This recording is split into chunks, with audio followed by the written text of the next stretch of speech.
আমার আইডেন্টিটি নিয়ে প্রশ্ন করা হয়েছে, এটা গুরুতর অপরাধ করেছেন। 2 নম্বর, উনি বলেছেন কোন মুক্তিযোদ্ধা কিংবা শহীদ মুক্তিযোদ্ধা পরিবারের কেউ জামাত ইসলামী করতে পারে না। তাহলে উনাকে জিজ্ঞেস করে করা লাগবে? এটি আমার নাগরিক অধিকার। আমি কোন দল করব, কোন আদর্শ আমি অনুসরণ করব, এর উপর হস্তক্ষেপ করার ন্যূনতম কোনো অধিকার রাষ্ট্র কিংবা সংবিধান কাউকে দেয়নি।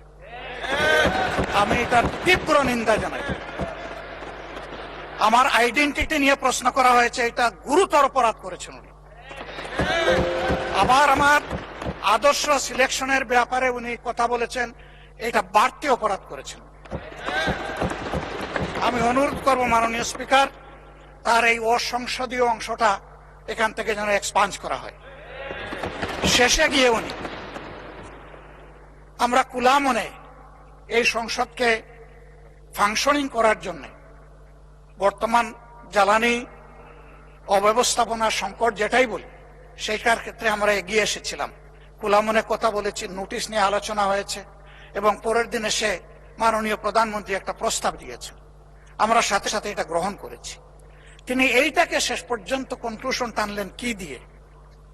হ্যাঁ, যার মগজ যে কম তার কনক্লুশন হবে সেটা।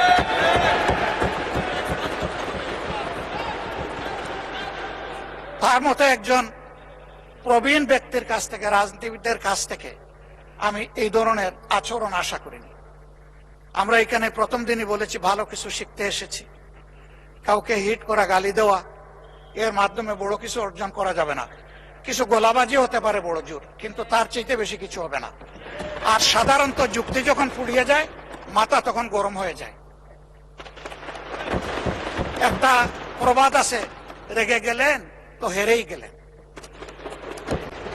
আমরা সবাই মিলে হারতে চাই না, আমরা সবাই মিলে জিততে চাই। এই জন্য সবাই যেন মাথাটা একটু ঠান্ডা রেখে যুক্তির সাথে সত্য নির্ভর কথাগুলা বলি, তাতে অবশ্যই দেশবাসী উজ্জীবিত হবে, এই সংসদের প্রতি মানুষের আস্থা তৈরি হবে এবং দেশটাকে নিয়ে সবাই মিলে আমরা সামনে এগিয়ে যেতে পারবো। ধন্যবাদ মাননীয় স্পিকার।